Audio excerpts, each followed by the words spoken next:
terkait dengan perkembangan situasi di Papua. Yang pertama tentu berbicara masalah keamanan. Kita mengetahui bahwa Papua itu adalah wilayah Negara Kesatuan Republik Indonesia. Setiap terjadi gangguan keamanan, itu kewajiban daripada Polri, TNI, dan instansi terkait untuk menjaganya dan tidak boleh terpisahkan daripada Negara Kesatuan Republik Indonesia. Itu kita pegang dulu. Oleh karena itu, keberadaan TNI Polri di sana adalah untuk menjaga keamanan di Papua dan untuk menjaga Papua itu tidak akan lepas dari Negara Kesatuan Republik Indonesia. Yang kedua, menyikapi daripada deklarasi Beni Wenda yang disampaikan melalui Twitter, saya ingin menyampaikan pada kesempatan ini, siapapun, kelompok manapun yang mengikuti daripada Beni Wenda yang ingin memisahkan daripada Negara Kesatuan Republik Indonesia, kita akan melakukan tindakan tegas, siapapun dia, kelompok apapun dia, kita tidak pandang bulu.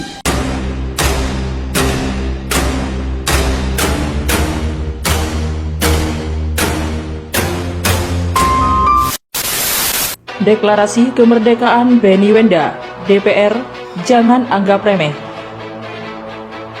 Anggota Komisi 1 DPR RI Sukamta meminta pemerintahan Joko Widodo tak menganggap remeh deklarasi pemerintahan sementara oleh Ketua ULMWP Beni Wenda. Sukamta minta pemerintah harus segera menangani permasalahan yang berlarut-larut dengan pendekatan yang komprehensif agar Papua tidak bernasib seperti Timur-Timur yang lepas dari Indonesia. Jangan anggap remeh perkembangan ini. Kita tidak ingin Papua berakhir seperti Timur-Timur. Masih terus terjadi penembakan dan serangan kepada aparat dan masyarakat sipil, menunjukkan situasi di Papua belum stabil.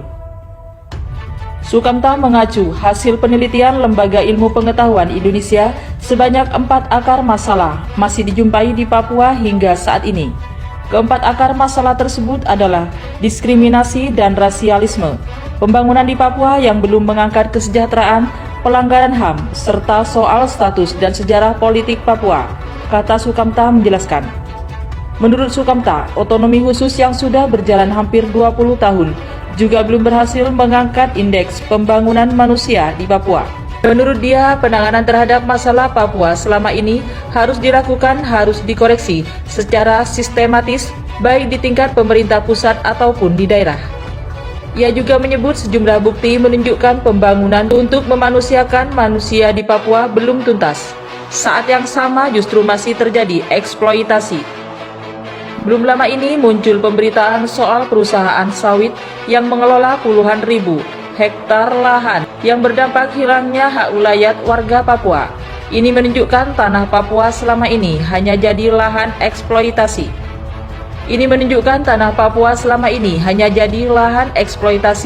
Pembangunan, belum tuntas memanusiakan manusia, katanya.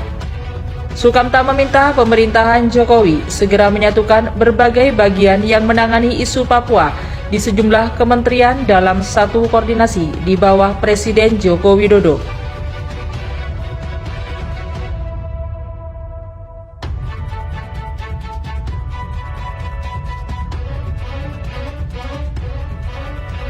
Presiden Pemerintah Sementara United Liberation Movement for West Papua, Beni Wenda, mengatakan pemerintah Indonesia tidak bisa membatasi permintaan PNG dan Vanuatu dalam sidang PBB. Dua negara itu menegaskan permintaan negara-negara Kepulauan Pasifik dan Organisasi Negara-negara Afrika, Karibia, dan Pasifik untuk Indonesia, supaya mengizinkan Komisi Tinggi HAM Perserikatan Bangsa-Bangsa masuk ke Indonesia. Jika Indonesia mau menggunakan alasan krisis COVID sebagai alasan membatasi kunjungan, mengapa Indonesia mengirim ribuan pasukan militer ke Papua Barat?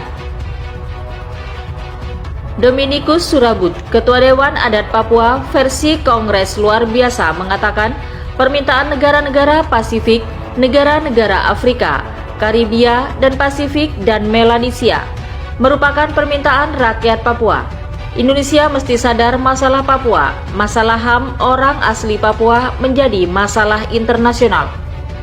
Karena itu, Indonesia tidak menggunakan dalil COVID untuk membatasinya.